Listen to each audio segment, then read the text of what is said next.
Greetings everyone, this is Ever, and today I'm going to be doing a video on the issues of conversion to Judaism and also Geirim to Torath Mosheh, and it's going to be the full story. So pretty soon we're going to see why there are two different topics here and why I paused between the two of them, between conversion to Judaism and dealing with Geirim to Torath Mosheh. The outline of this topic, as with many of my topics, this is going to probably end up being a long video. Just simply because there's a lot of information that I would have to cover to explain it in the way that makes sense from a purely halakhic standpoint, dealing with Torath Mosheh. So first, I'm going to deal first of all with the point of this video.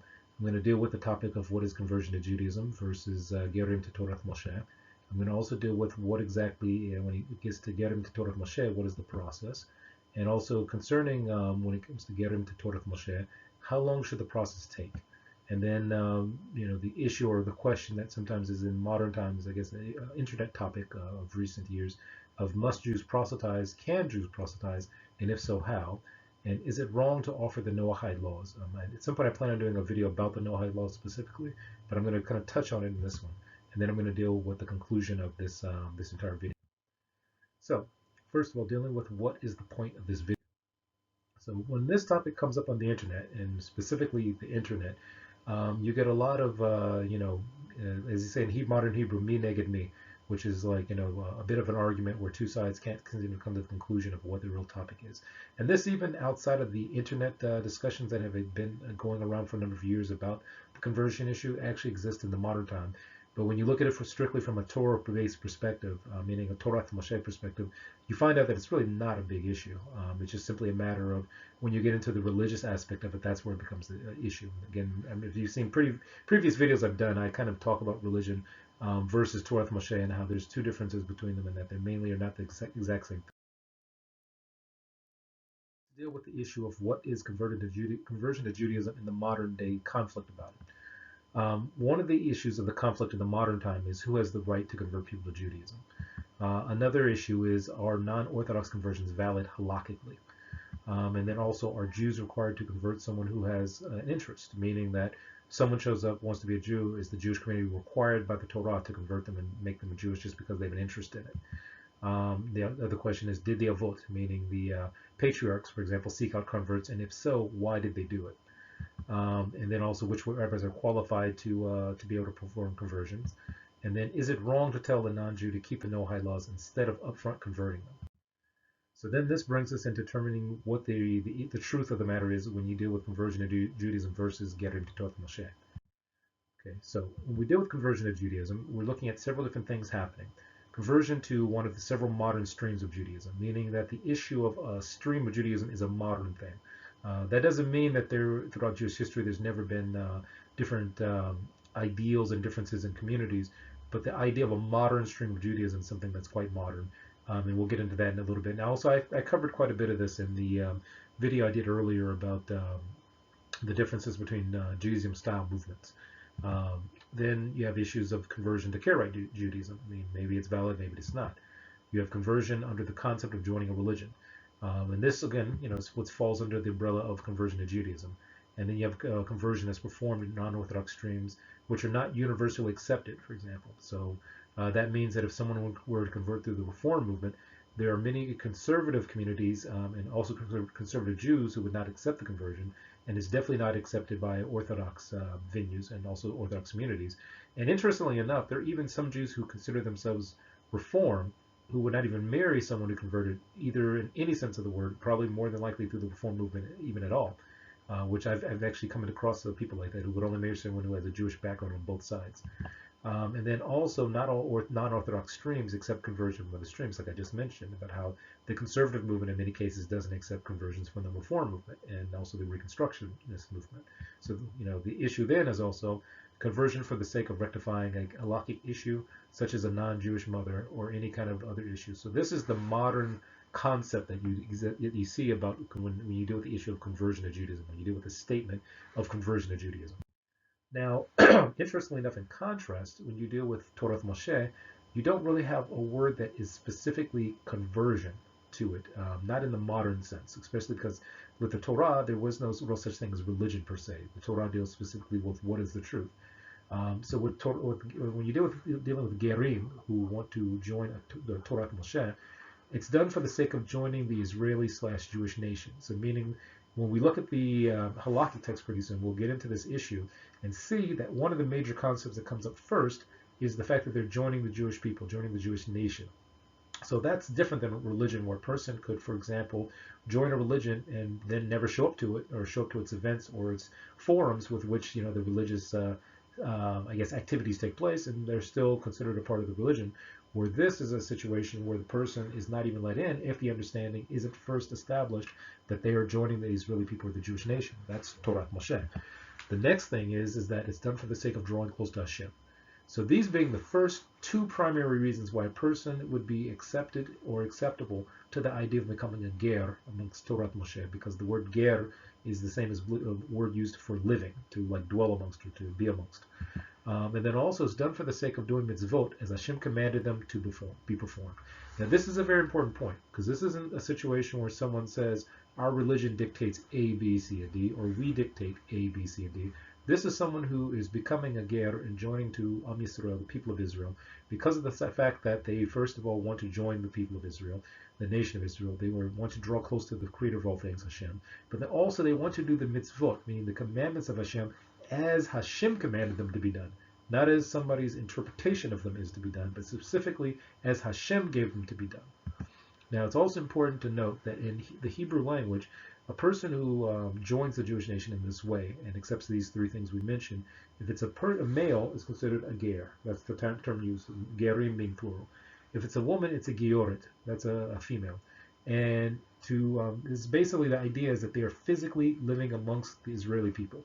So it's not like they walk in one day, go to a synagogue, raise their hand, take an oath, and then they go home to like the neighborhood they were living in where there are no Jews there, and everything's perfectly okay.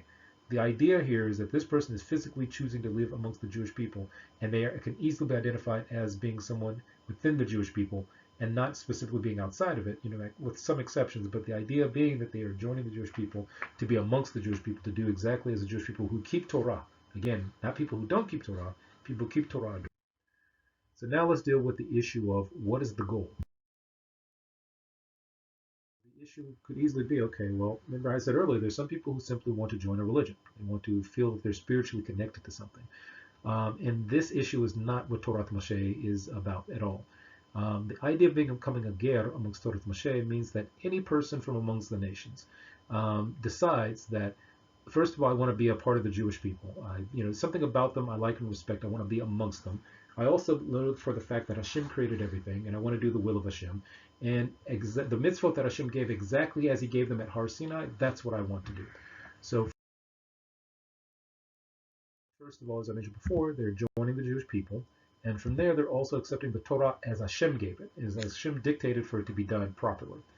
So this is the ultimate goal of someone who becomes a ger. It has nothing to do with, well, I like Jewish parties. I've always been interested in, the way Jews, do this. They look cool. This and that. No, they're joining the Jewish people. They're accepting the Torah as Hashem gave it, and that's the ultimate goal. That they are being a part of this people and a part of this nation in the way that it was originally created and formulated.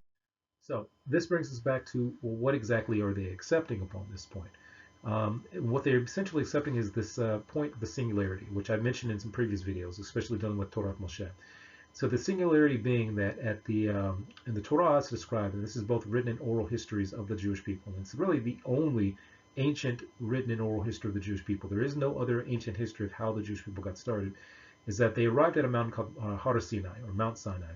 And while at that mountain, after having left a place called Egypt, or Mitzrayim, in Hebrew is what's called, they experienced a situation where, after seeing like this major calamities that happened to Egypt, and being told that the Creator of all things is the one who caused it, and that who brought them out, they come to a mountain, and all of a sudden they have a situation where the words about the Creator are spoken to them in a way that when Moses, or Moshe Rabbeinu, being the leader at the time, was with the people, all of a sudden the Creator of all things spoke 10 things that all of the people heard, and according to some sources, they also saw the words of the Creator being written in the air as if it was like fire was writing it in the air, or as if lightning was writing in the air. So this is the situation that essentially caused the beginning or the birth of the Jewish nation or the Israeli nation.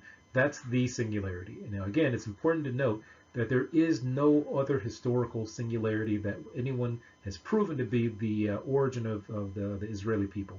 Now, a person can say, well, that's all religious, this and that, but usually, even when something's not religious, you can find some type of, if you will, secular history that tells you exactly how the things went down and how it got started.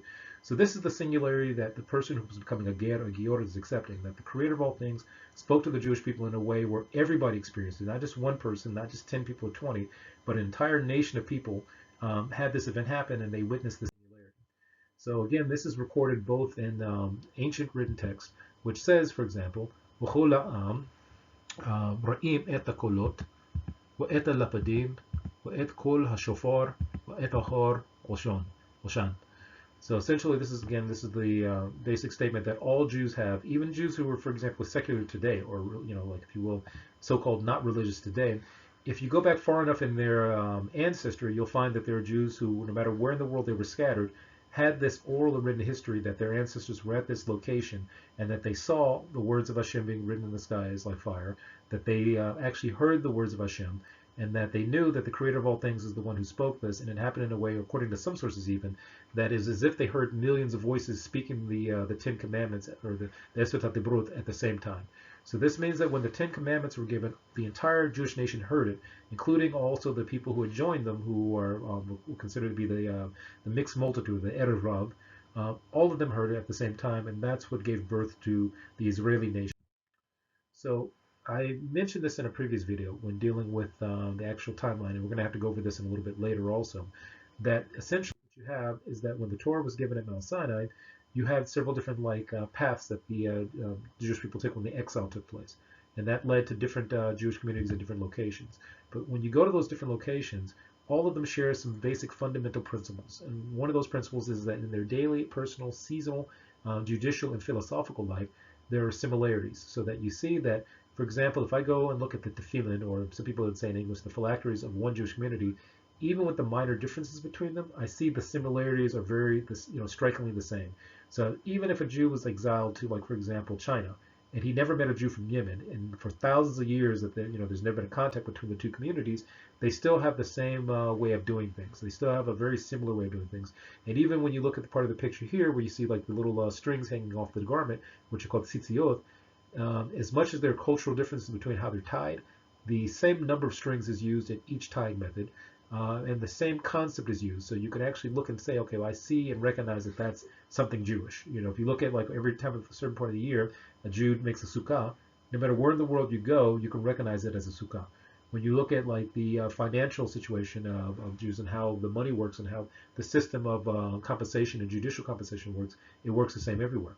And that means that even if you look at these communities and see, okay, physically they look different, you can see that the way that they carry themselves, for example, the way that they practice their lives are the same amongst those communities predominantly that were able to hold on to the tradition and hold on to the history, the oral and written, more closely. And in some communities, they lost a lot of it because of different troubles they had during the different escapes they had, or like travels they had to different lands, or even like their isolation in certain lands.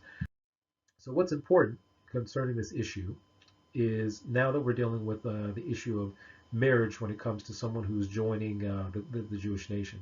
Now it's important to mention that in the Mishnah Torah, the Rambam, meaning Rabbi Moshe ben Maimon, specifically deals with a lot of the conversion issues in a part of his book, the Mishnah Torah, that's called Hilchot Isurei Bia.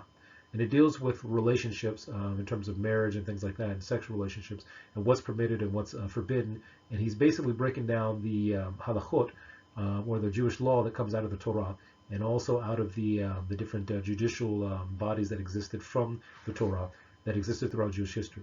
So one of the things he explains is that, for example, one of the ideas you have is that when you have someone who is a ger or a giyuret who joins the Jewish people and joins the Torah, that they are considered to be a different person than they were before. So they've come out of the community of people who were, for example, from the nations, and have joined the Jewish nations. But on their own, if you had, like, let's say, a whole community full of all Geirim, they would still be considered somewhat within like the community of the Creator, but they're still considered to be outside of it because of the fact that the ultimate goal, and which he mentions here, is that those Geirim would essentially marry into the Jewish community, meaning that if there's an established Jewish community that has people who were born on both sides, mother and father Jewish, you would want the Geirim to and the Giyyur to also to marry within that group, because you don't want some separate group out there who has converted to the Torah, has accepted the Jewish people, but has no contact with the Jewish people. That's not the goal.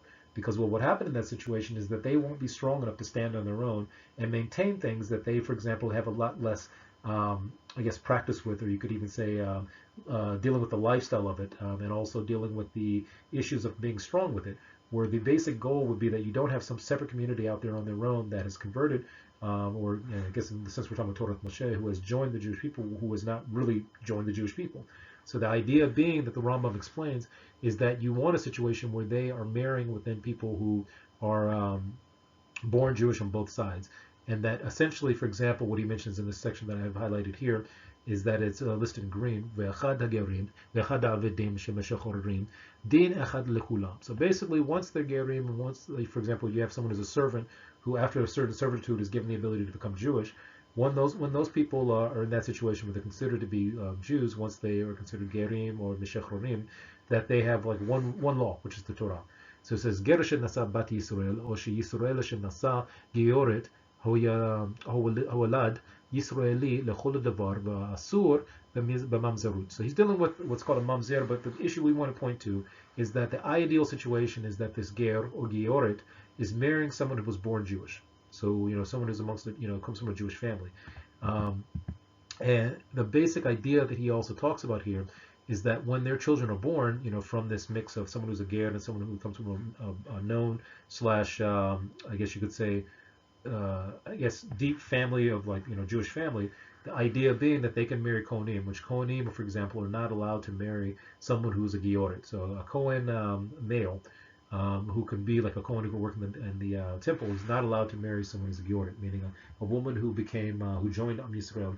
He can't marry her during that time, but he can marry someone who is the descendant of people who are Geirim, as long as they've married into the Jewish community, as long as they've had someone who has been born a Jew.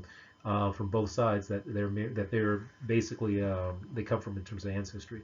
So this again deals with the ideal, but the idea is that a ger or giyor, the best situation is that they marry someone who's Jewish, which again has the advantage of them having a family now who can teach them the ropes, protect them, take care of them, and that you don't have them as some separate group somewhere out there by themselves on their own, because that's not the ideal situation. So now let's deal with what the process is. Now this gets into the real meat of the discussion, and gets into also what some of the disputes are today about this issue. So I'm going to be dealing with this strictly from the Mishnah Torah, because the Rambam does a lot to explain this in the sense that makes sense no matter what time frame you're dealing with, whether you're dealing with the time when there's a kingdom of Jews or Israelis, or whether there's not. So in the Mishnah Torah, in Hilchot Isur Rabia, which is in chapter 14, and that's in section 1 of chapter 14, he explains the process in this way. Now, if you look here, I've got in green, what's highlighted in green is Ketzad Mikablim Ger HaTzedek. Now, Ger HaTzedek. Now, the important thing here is that he's saying, well, how is it that we receive a Ger HaTzedek? Meaning someone who comes to the Jewish people, wants to become a Ger. The term for them, once they complete that process, is Ger HaTzedek. In this situation, he's saying Ger HaTzedek, which is plural, meaning Ger HaTzedek, meaning Gerim. So in yellow he says, Kasher Yavo lehitgayer v'yivdaku acharav. Now, this is a very important point that whenever this discussion I ever saw it on the internet came up, a lot of people who were kind of on both sides of this issue, that was mostly the internet argument about the issue amongst people who kind of usually outside of Israel, this is the point that seemed to be left behind. The Rambam explains here, Kasher Yavo lehitgayer, like when they come to become Gerim, or to do the process of becoming a Ger, it says v'yivdaku acharav. Yivdaku achara means that they are to be checked. So we'll get into in just a second who's to do the checking, but essentially a person who comes and wants to join the Jewish people and they accept the Torah have to be checked. That's what the Rambam mentions here. Now the reason behind this is actually given in parts of the Talmud, which I've listed here in blue, in light blue. It's found in Yevamot, Kaf Daled, and basically Ayin Bet, Amud Bet, and then Yerushalayim, Kedushim. So these sources explain where it's from, and they mention אחד איש שנתגייר לשום אישה, ואחד לאישה שנתגיירה לשום איש, וכן מי שנתגייר לשום שולחן מלכים, ולשום עבדי שלמה אין הגרים. So what this is explaining is that if a person comes and wants to join the Jewish people, but they have an ulterior motive to it, meaning that they're not doing it for the sake of Hashem, they're not doing it for the sake of the Torah, that if they're just simply looking to, for example, if it's a guy, he's looking to marry some woman who's Jewish, then, just simply wants to marry someone who's Jewish, or if there's a woman who wants to become a Giyyur because of the fact that she wants to marry a Jewish man, or if there's someone who says, okay, I want to be at the shulchan of kings, I want to be at the table of kings, because of the fact that the Jewish people have an advantage right now, that's when I want to join them. He says that basically these people are not Geirim. So this is what is mentioned in the Talmud. So the idea here being that it is not ideal for someone to join the Jewish people without the right reasons for the sake of Hashem and joining the Jewish people. If somebody's looking just to kind of like say, okay, I want to take on parts of the Torah but not the whole thing, well, that's not ideal. Someone says, well, I don't really care about the Jewish people, I hate Jews, but I want to like take on the Torah, well, that's definitely not ideal. So what is explained here, and what the Rambam continues is, here what you have in yellow, starting at the right, and the Hebrew is read from right to left. So in yellow, now this is important. This says that they are checked, and after that they are checked, and if nothing is found to be like an issue, and this is with the word ilah. Now what's interesting about this is that the word ilah shows up about 3 times from what I've counted in the Mishnah Torah. It shows up in this chapter here, it shows up in the chapter right before it, in the same book Hilchot Isur Habiyah, and it also shows up in Hilchot Teshuvah. So what this word essentially is meaning is that they don't have some ulterior motive. So ulterior motives, we talked about some of those, for example. So then it continues in the light blue and says, Omrim lo, ma ra'ita shebata lehitgayer. I ata yodea sheYisrael bezman hazeh dovoim, dochofim, u'mesachofim, u'metorofim, u'yisorin, ba'im alehem. So this is explaining that this is what's said to the person when they come and said that they want to join the Jewish people, they want to become a ger. So it's like, okay, well, what is it that you see that makes you want to become a ger? Don't you know that we Jews are basically getting chased all over the world? We're getting our butts kicked all over the place. We're getting basically decimated all over the place. Why would you want to join that? And essentially, what the person says, and this is in the gray, starting at the bottom, Amar ani yadeh ani kadai. And that's the gray. It says, he says, okay, I know all this, but it's still basically something I must do. And then it says in the green at the bottom, mekablim oto miyad. So that says that he's received immediately. Now it doesn't say that he is taken and made into a ger immediately. It just says he's received immediately.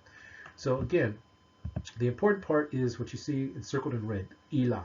So the first thing that has to be done is this person has to be checked to make sure that they have no ulterior motive. So what this tells us is a couple of things.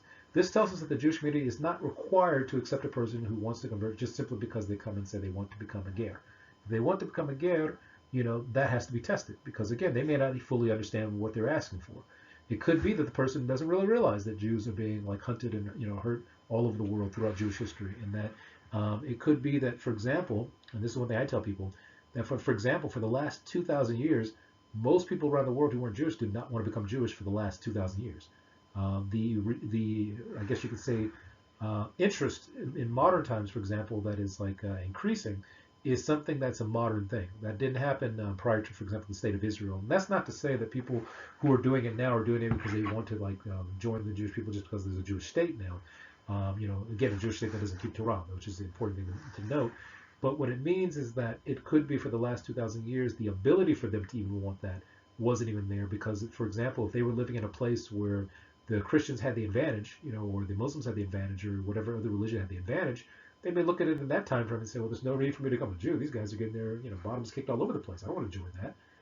So that's what the Rambam's getting at, that if a person during that time came, for example, when Jews were at the lowest rung and when there was no Jewish nation, and said, I want to join the Jewish people, well, that's where this kind of thinking comes in, that you check them to make sure that there's no ulterior motive that's happening here, but then you also present them with the idea that, look, we are getting decimated all over the place. Why would you want to join that? If the person in that time says, it's a must, I have to be a part of this, you receive them immediately. So let's get into now, what does that mean? So continuing with the next line, which is bet, or number 2 of this chapter of Isur Habiyah, what we have here is a situation where the Rambam says, okay, after you've taken them in and received them, it says, Umada'in oto ikar hadat.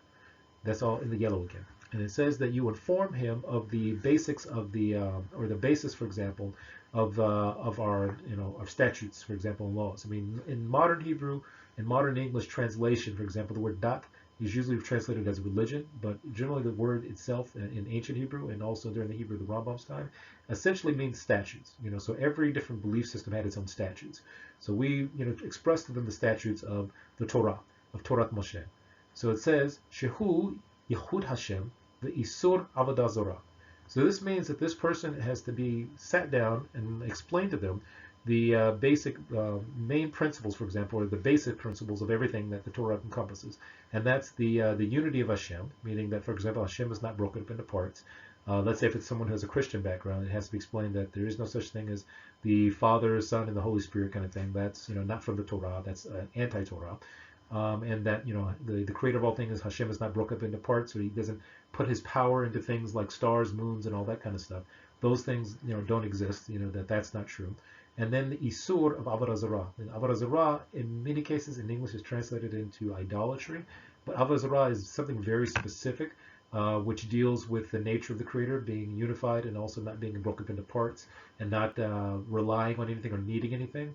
And also the idea that people don't, for example, create things that they say, okay, for example, this statue has the power of the creator, or this star, or if I go to like a person who does astrology, these kind of things, not astrology from the sense of like just studying the stars, but astrology from the stuff of manipulating things that they believe that the creator made in order to get energy from it or power from it. Now, what's noted in green is something that also is very interesting that gets left out of this conversation, usually that was happening on the internet about this. And it says in the green, Umarichin b'davar. So this translates into mean that you extend or you lengthen this discussion. So this means that, for example, with this person, you would have a person who was doing this process, for example, and again, we're going to get into who is qualified to do it according to this, according to the Mishnah Torah, according to the Rambam, is that this person would have to extend to them about the unity of Hashem and about the prohibitions against Avodah Zarah, because that's what the Isur Avodah Zarah. So they would have to have this explained to them in a lot of detail. So this is very important that this is written here, that you have to extend this discussion, because these are the basis of the rest of the Torah. If a person loses this point here and still believes, for example, in like the idea that the creator is broken up into parts, that there's this part of him here, or that there's powers over here, or if they believe in still doing Avodah Zarah, then this is something that it destroys everything else that the Torah is built upon. And then also destroys the idea that, for example, they are joining this for the, or joining the Jewish people for the right reason, and they can bring destruction upon the Jewish people by having these concepts carried with them. So this, for example, would mean that, okay, this idea that you have like some being that sits on a throne in the sky, with a crown, or that, the other religions out there, and that also like these different concepts that exist in the ancient world, means that that's forbidden, because according to the Torah's position is that these things aren't true.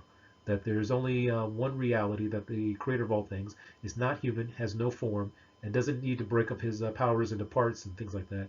And that all these belief systems that had these ideas were incorrect from the start. So that the creator of all things is not a human and not like him. So the next thing that the Rambam mentions in this same section is that after you get through the process of explaining the basics that we mentioned earlier, it says in yellow again, and this is again from right to left, so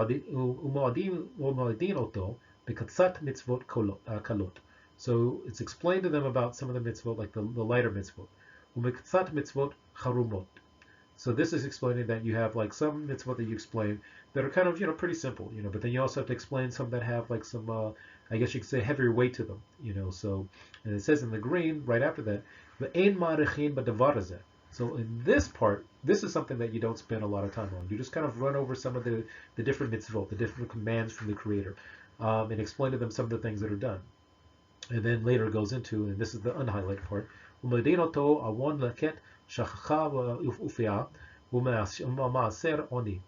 for example, you explain to them some things about like, for example, when there was a situation where a person had a field and parts of the edges of the field are left for the poor. You explain to them about like some of the collections that took place for the poor. So these are some of the light things you explain to them, and you explain to some of the tougher issues, and then from those things you don't really get into a lot of detail about them. You don't like try to overwhelm them. And then the last part in green at the very bottom says onashin shel mitzvot. So you get into some of the aspects of what are the punishments for not doing these mitzvot. So for example, if we don't do these mitzvot, what things are we expected to see happen, for example, to the people of Israel if we don't do these things correctly? On a personal level, what are the I guess you could say the punishments for these things. So these things, he says, you don't go into a lot of detail, but you have to explain them. So then in the next point, he says, "Umerin oto sheba'asiyat mitzvot elu yizkeh l'chaya l'olam habo, ושאין שם צדיק גמור אלא בעל החוכמה שעושה מצוות אלו." So this is a very important point. So he says that from there you go into, for example, explaining to this person about the doing of these particular mitzvot, the commands of the Creator, and that by doing them, that they can basically receive the benefit of having the world to come, like life in the world to come, and we'll get into some of that in a little bit. And says, for example, the Rambam explains that in that situation of the Olam Haba, that only the tzaddikim, who's a tzaddik gamur, has like this situation guaranteed because of the fact that they're doing the mitzvot of the Creator. And that also takes some explanation too, because the Rambam had some very specific ideas about what a tzaddik is, and often people sometimes throw that idea of a tzaddik out there and never fully explain what he said about it. And then the last part after the yellow part there in green is v'yoda'an. So basically, this is something that you explain and you go into details, for example, and you have to detail so that they know these things. So he continues and says, "V'omrim lo, hoi yodea she'olam haba eno tzafon ela tzadikim b'hem Yisrael." So what is the Rambam explaining here? He's saying, for example, that this explained to this person that the olam haba, it's only hidden away, or like I guess you could say reserved in a certain secret way for the tzaddikim, and that these tzaddikim who it's hidden away for are Yisrael. So I once got into a conversation with someone who had a misunderstanding about this point in particular, where they were under the belief that, for example, that the only people who have the Olam Haba are the people who are Jews. Now this is actually not true, because the Rambam even explains this later on in the Mishnah Torah, where he explains, and this will get into, I guess, a future video when I do about the Nohai laws, about the Nohais, is that he explains in another part of the Mishnah Torah that the people who, for example, accept the 7 mitzvot of Noah, and who do them because of the fact that Moshe Rabbeinu is the one who enlightened the world about them, that those people have a portion in the world to come. But there are some people who believe that it seems like he's saying here that those people don't have Olam Haba, that only Yisrael has Olam Haba, but that's not what he's saying, because he says again, Hoi yodea she'olam haba eno safon, safon ela l'tzadikim, v'hem Yisrael. Safon is the basic important word here. That safon means it's like hidden away. So it's only hidden away for the Jewish people, and only those who are like tzadikim.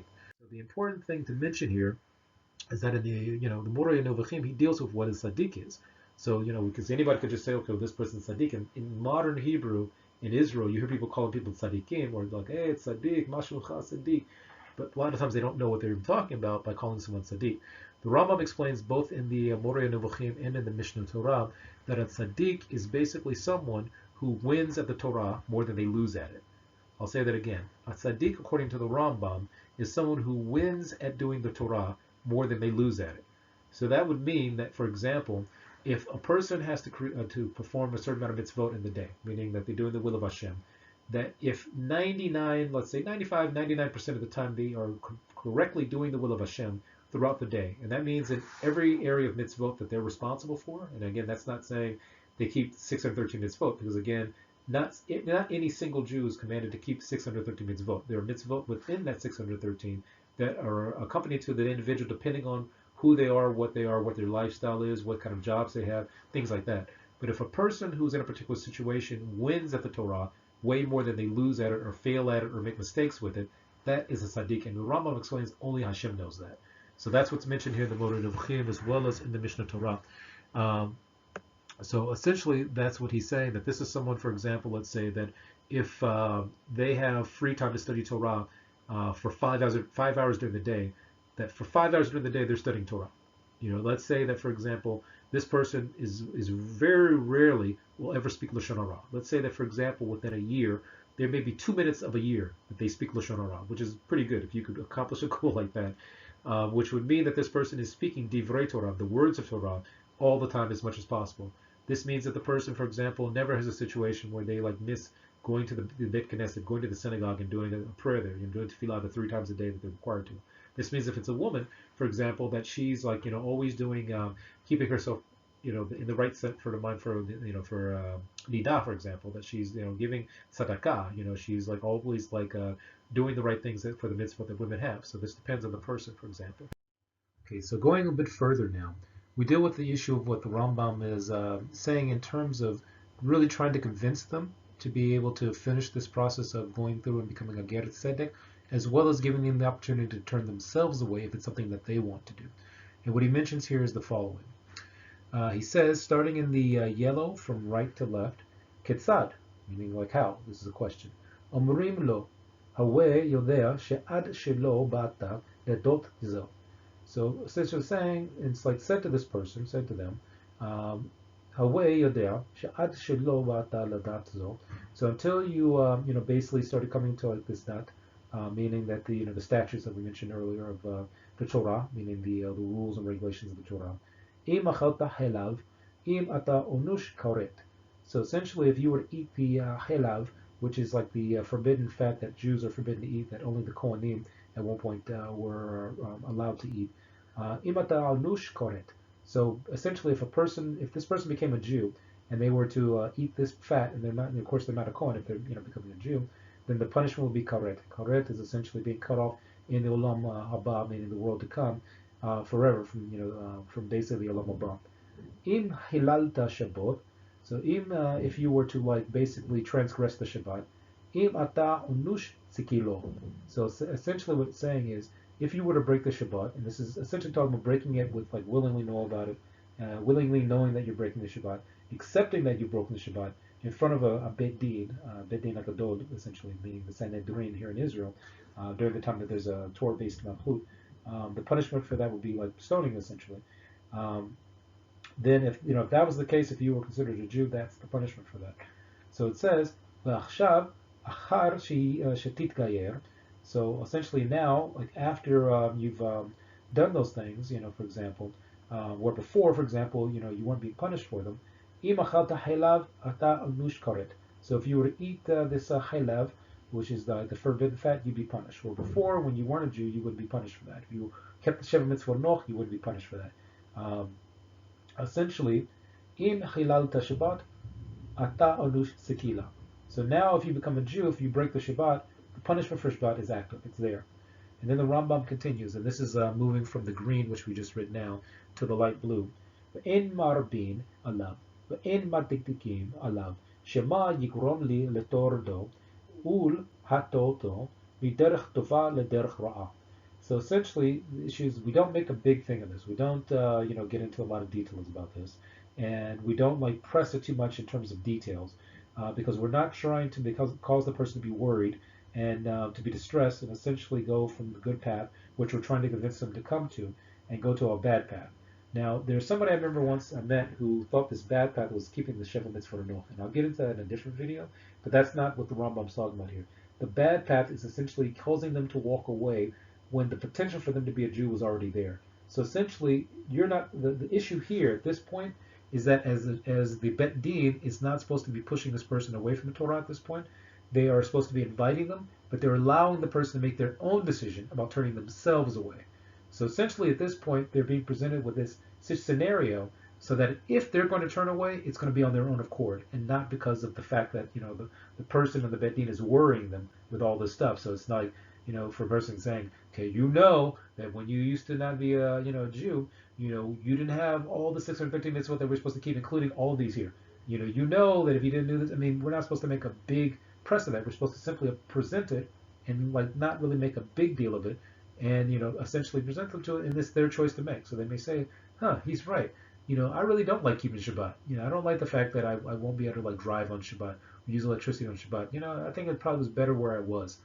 So the idea there is that the person chose that. It's not because we're pressuring them to think that. We're pushing them away. So the pushing them away is the bad path at this point. Again, this is at a further point than where we were earlier. So at this point, we're not trying to push them away. We're giving them the option to push themselves away. We're not trying to cause it. That's what the Rambam says. Shema yikrom letordo ulahatuto miderech tova lederech ra'ah. So then it continues. Shebatchila en mashchin et ha'adam ela bedivrei ratzon urakim. V'chen hu omer bechavlei adom ashmachem v'achar chach be'avothot ahava. So essentially, you're trying to draw them into the situation out of love, because they've gone through the first parts of the process. And at this point in the process, this is not a matter of trying to bother them or worry them. because they've already pretty much made their desire to be a Jew pretty well established. And again, as I'll get into later, this could be at any further time frame in the discussion. Because we've already extended the discussion about the creator of all things. We've already extended the discussion about Avodah Zarah. We've already gone through like some of the mitzvot, the light ones and the harder ones, or the more detailed ones you could say, or the tougher ones. And we've already dealt with the punishments, and we've already explained to this person all these things. So at this point, we're not trying to like pressure them to like leave us, alone and get out of here. At this point, we're trying to essentially convince them, while at the same time giving them the option to walk away of their own accord if that's what they want to do.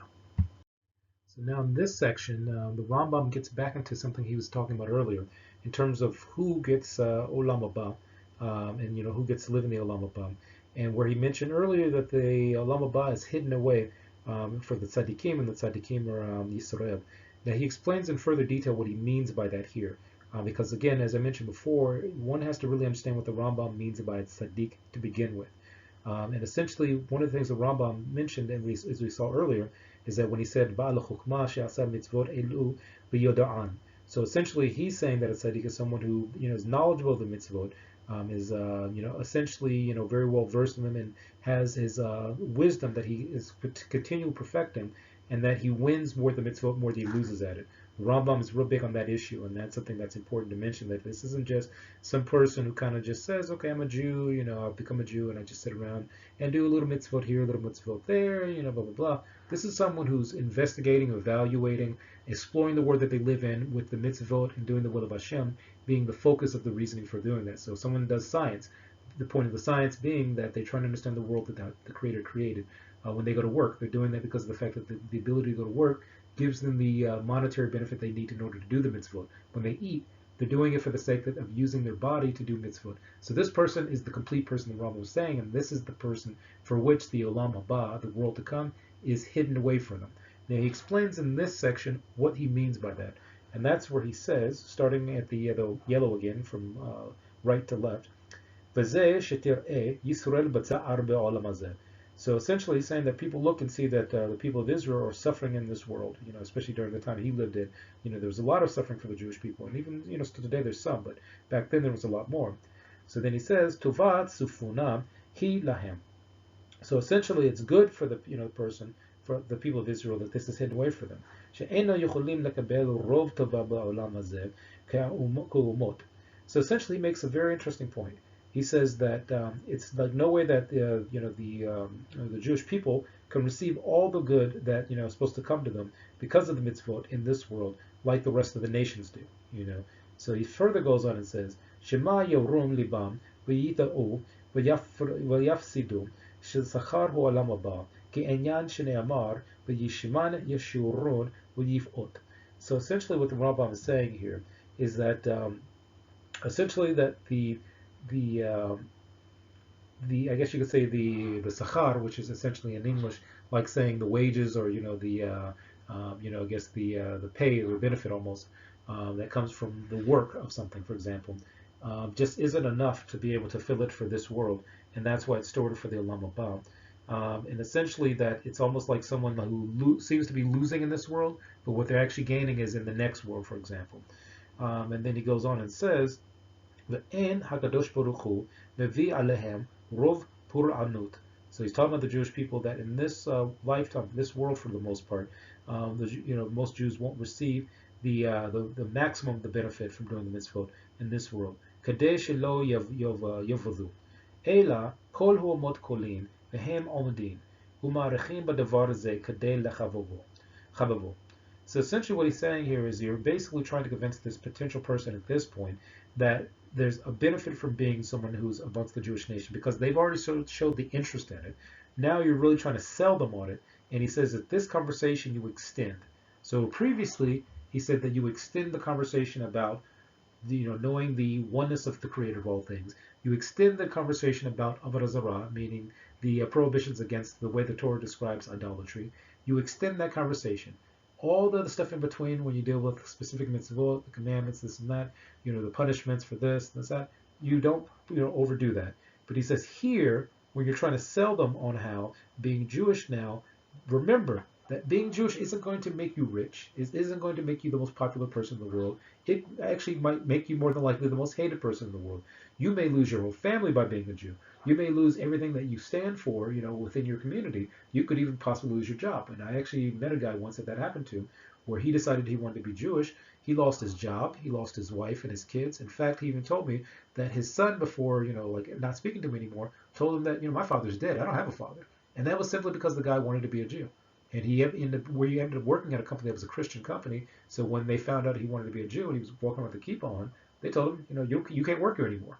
So this guy lost everything, and that's what the Rambam's conveying in this concept that a Beith Din who's knowledgeable, this is what they'd be portraying to this person. That, hey, look, even though you may suffer, hardships because of the fact that you're becoming a Jew and maybe joining us in these hardships, the wages for doing the mitzvot, a lot of that you may not see in this world. You may see it in the next world, because it doesn't work the same for someone who's not Jewish and someone is.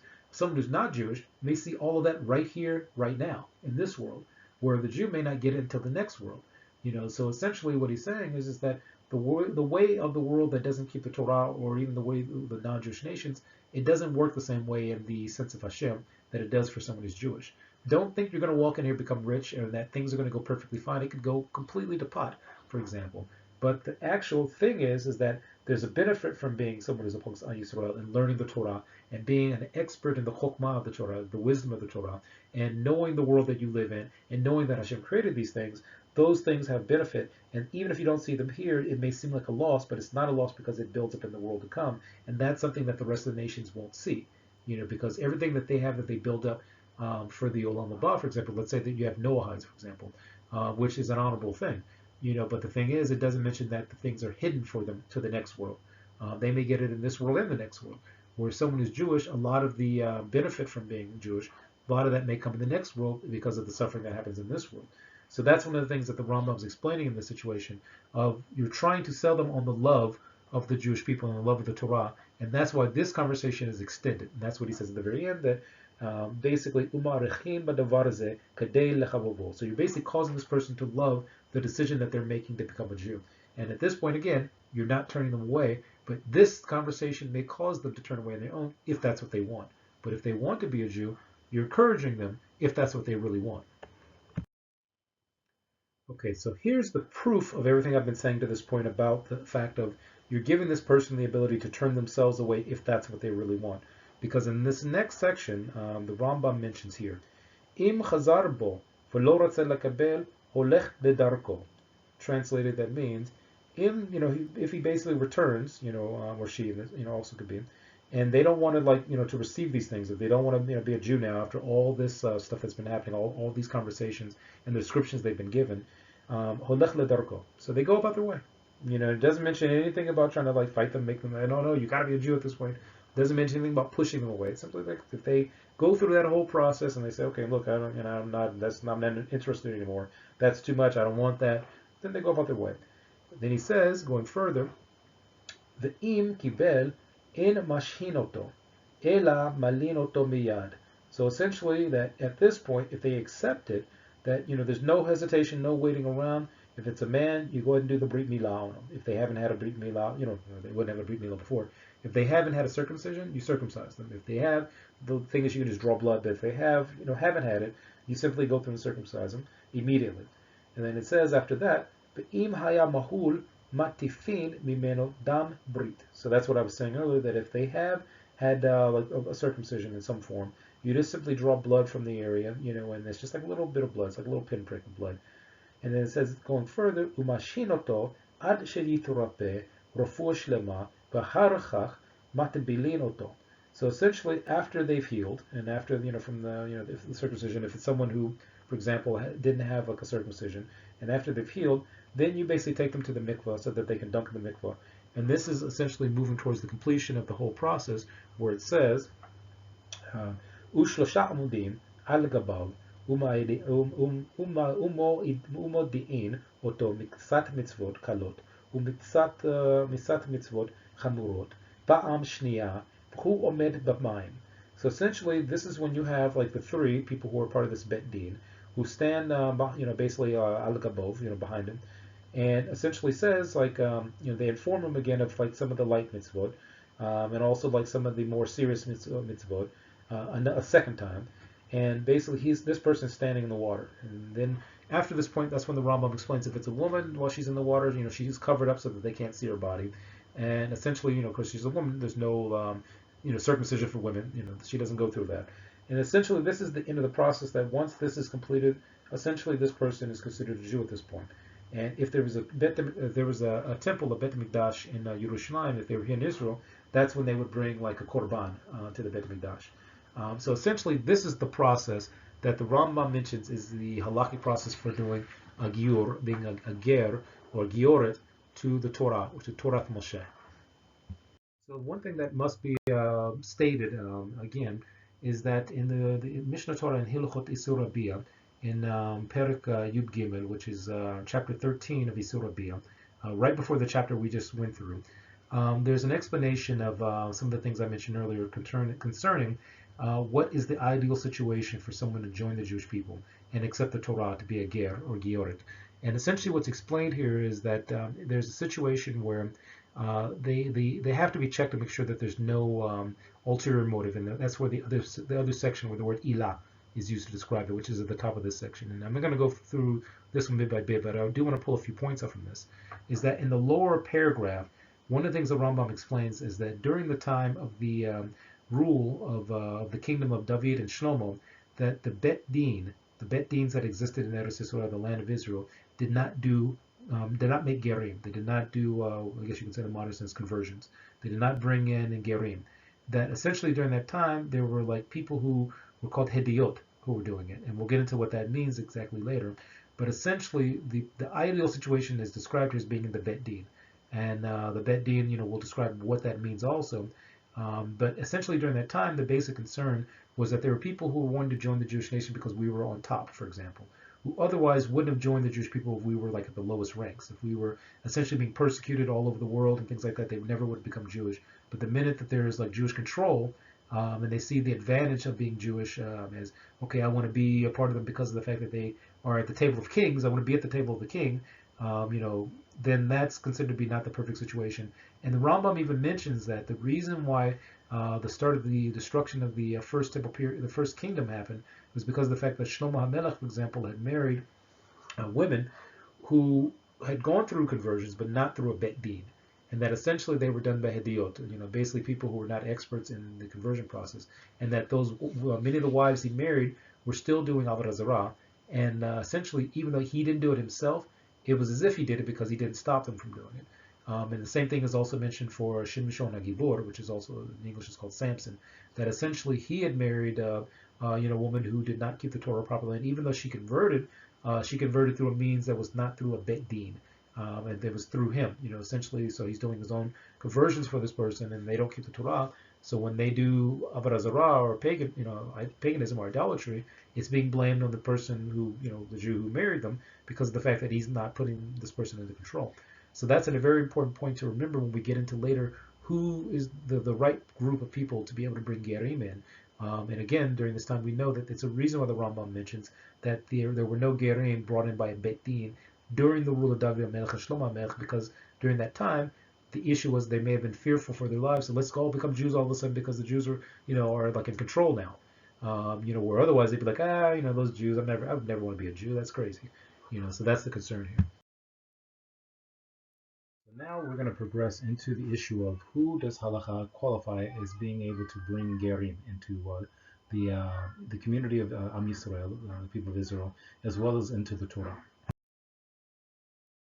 This topic about who is qualified to do the Beith Din, I basically decided to call this a Beith Din Giyyur versus a conversion, to display the differences between the two. So in Mishnah Torah Hilchot Isur Rabia, Perek 13, which is chapter 13 of Isur Rabia in the Mishnah Torah, the Rambam mentions several things. When dealing with the issue of the actual process of becoming a ger, one of the things when he mentions about like doing the process of dunking them in the water of the mikvah, he says that this has to be litvol bifnei shlosha. So the shlosha, meaning the 3 Jews have to be a part of this process. And this is vo'il v'davar tzarich Beith Din. So he essentially says that you need a Beith Din to be able to do this. Now, going a little bit further with it, he says, ger shelo badku acharav, o shelo hidiuhu, המצוות בעונשין, ומל וטבל בפני שלושה הדיוט הרי זה גר.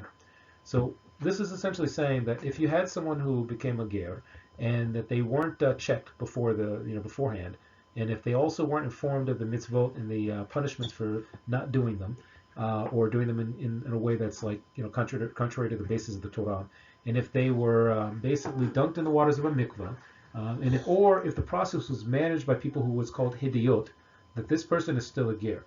Now, this is going to be important to what we talk about in just a second. Now, in the light blue, what it says, Noda shebishvil ledavar hu mitgayer, ho'il umal v'taval, yatsa mikala lagoyim. So essentially, when this person has been, going through this process of becoming a ger, and if they were basically circumcised, and if they were dunked in the mikvah, and once they do that, they've exited the community of people who are outside of the people of Israel, meaning that they're no longer considered to be not Jewish. The last part in green says something very important. It says, "V'chol shashin lo ad sheyitba'er tzadakoto." So what that translates into is that they're considered suspect until they've proved that they are keeping the Torah correctly, until they've proved what their real intentions were from the start. So going into the situation of what does this mean? What this essentially means is that this person, if their conversion wasn't done the way it's supposed to be done by a Beith Din, by three Jews who were part of a Beith Din, if it was done in a situation where they weren't checked, if it was done in a situation where they weren't informed of the mitzvot and also what are the punishments for not doing the mitzvot, and if they were circumcised and also dunked in a mikvah by people who were considered hediot, that they're still considered a ger, but it's considered that they were under suspect, meaning that it's considered that potentially they may have done this for the wrong reason, that they may be a problem for the people of Israel. So this is what the Rambam says. Now going a little bit further, when we mention the term of a hediot, meaning that they, for example, this person didn't go through a Beith Din. So what exactly is a hediot? The first question someone may come up with is. And essentially a hediot is someone who is a Jew, but they're not an expert in making the legal decisions of the Torah. So essentially, in the case of a Beith Din of 3, when it comes to being made up of hediot, it means that it's a Beith Din that is essentially made up of those who are not experts, meaning they're not mumchim, on making legal decisions or rulings from the Torah. It's also described as those who know Tanakh but are not respected with a proven knowledge base of halakha. This kind of Beith Din is not respected, and they are not chachamim. So it's like saying that they've gone through a group of people who are 3 Jews who are not experts in the Torah to the point to where they're not really considered a valid Beith Din. And even though the people, once they come through, these individuals are considered to be Jews, they're considered to be suspect because of the fact that they weren't the process wasn't done properly. So this brings us to, well, what exactly is someone who could do the process properly? And we mentioned before that the hediot is not a mumche. Well, the next question is, well, what's a mumche? And a mumche, or mumha, in Taimani, is considered to be a hacham in the Torah, and is an expert in the judgments based on the Torah in matters that he presides over. So this would mean that you have a Beith Din of 3 who are basically experts in different areas of the Torah, and they have a proven knowledge of the various principles and concepts that it takes to make legal rulings from the Torah. So to kind of give an example of this, you would basically be talking about the Beith Din would have to be made up of in a sense, all stars of the Torah, experts in the Torah of different fields of life, if you will, and also in terms of Torah. So those 3 types of individuals who were respected amongst different Jews around the various Jewish communities could be considered a part of the Beith Din. If there's someone who doesn't have that level of understanding, they aren't generally considered to be a part of a valid Beith Din. So getting into the more details of the qualifications of a Beith Din, if we look in Mishnah Torah, Hilchot Sanhedrin, Perek Bet, which is the 2nd chapter of Sanhedrin of the Mishnah Torah, it says in yellow, En ma'avidin b'Sanhedrin ben hagadola ben hakatana ela anashim hachamim b'nevunim. So essentially what this is telling us is that the only way you have someone who's a part of the Sanhedrin, for example, meaning the basically Beith Din HaGadol, which is considered to be the Supreme Court of Am Yisrael, of Torah, whether it be the larger one or the smaller one, you only have people who are chachamim or have an understanding. And it further says in the light blue, mufla'in b'chachmat haTorah, ba'alei da'at me'uruba, v'yoda'in katzat mish'ar hachmot, kagon rufuot v'chashbon, tekufot, u'mazalot, v'itzegniot, v'darchei hamoninim, v'kosmin, v'hamachashafim, והבלי עבודה זרה, וכיוצא באלו. כדי שיהיו יודעים לדון אותם. That last part is in the green. So essentially what this is saying is that in order to have these kind of men that are chachamim, who are qualified, they essentially would have to have a basic knowledge of a lot of different things, which would include things like medicine, things like different elements of like financial systems of the way finance works. They would also have to understand like the different philosophies of the world. They would have to like understand like how people who do like, for example, things like magic and trickery, things like that, and also how avodah zarah works. And they would have to be able to like make judgments because of this. And going a little bit further into this, the next thing it describes, starting I guess like from the green, אבל השלושה, אף על פי שאינן סמוכים, והרי הן הדיות, ואין אני קורא בהם אלוהים. הרי ההודיה בפניהם הודיה בבית דין. So the Rambam explains here is that basically, essentially, when you have a Beith Din who is knowledgeable and who's respected and has smicha, meaning they have ordination from the higher levels of the Sanhedrin, that these individuals essentially are called Elohim. So that's why in the Torah there's places where it sounds like when it says like you'll do this in front of the Elohim, that it's not talking about the creator of all things, Hashem. It's talking about a Beith Din. And he essentially says that the Hediot, people who are not like experts in Torah and the rulings of Torah, are not considered to be, considered under this term Elohim. And essentially, the Hediot is just someone who may have certain knowledge, but they're not considered an expert in the field. So these people would not be the people you want to do conversions, to bring Geirim. Now, going into the next issue of the qualifications, if we look in the Mishnah Torah Hilachot Sanhedrin Perek Bet again, further it says to us, going from the green at the top, starting from right to left, ve'elu hen chokhmah, ve'yir'ah, ve'anawah, ושנאת ממון, ואהבת האמת, ואהבת בריאות להן, ובעלי שם טוב. So this is describing the Beith Din of three. So essentially that starts at the very beginning, where it's like clear there, where it says Beith Din של שלושה. אף על פי שאין מדקדקים בהם, בכל אלו הדבורים, צריך שיהיה בכל אחד מהם שבעה דבורים. So that's describing the things that they must have, and what I just read you in the green is what they must have. They must have chokhmah, yir'ah, meaning that they have respect or like a fear of the Creator, and not the kind of fear of like shaking and trembling, things like that, but more of like they really love the Creator and they're in awe of the Creator. Anawah, meaning that they have like essentially a kind of a certain esteem about themselves where they try to like basically be as humble as possible. V'sinat mamon, that they really don't like are not chasing after money, for example. They have ahavat hamet, meaning that they love the truth. The ahavat habriot lahen, so that they keep themselves healthy, and they also ba'al shem tov. So they also have a good name, meaning that they are respected amongst people and they have a good name amongst people. So going to the next green part on the next line, it says, הרי הוא אומר אנשים חכמים ובוננים, והרי בעלי חוכמה אומר. So essentially, when describing the issue of what is chokmah, it's saying that these are anashim who have understanding. And this is from the Torah, that the Torah quotes this in Devarim, Deuteronomy 1:13.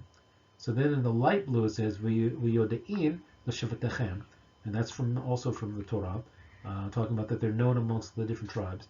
And the Rambam explains, אלו שרוח הבריות נוחה מהם, ובבמה יהיו אהובים לבריאות, בזמן שיהיו בעלי עין טובה, ונפש שפלה, וחברותן טובה, ומשען הדיבורון בנחת עם הבריאות. So this is someone who keeps themselves healthy mentally and also physically, and essentially is they have a certain spirit about them that keeps them, I guess you could say, focused.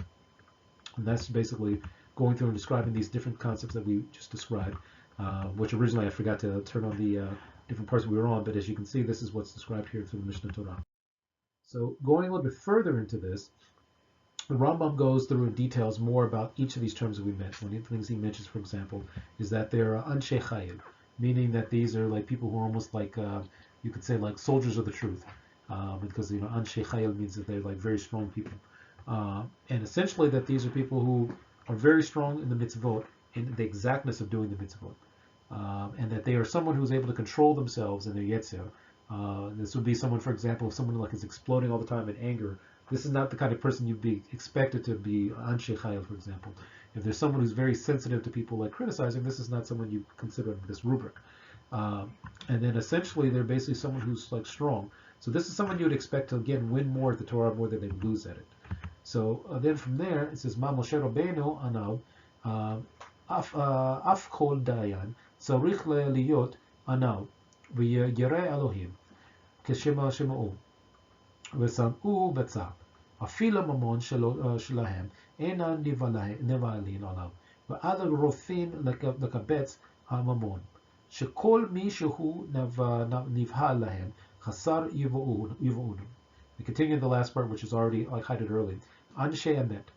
Shemot Yudchet, which is essentially Shemot or Exodus 18. This is Sheyu Rodfim Acher Hatzerech Nechamat Atzman Beda'atan.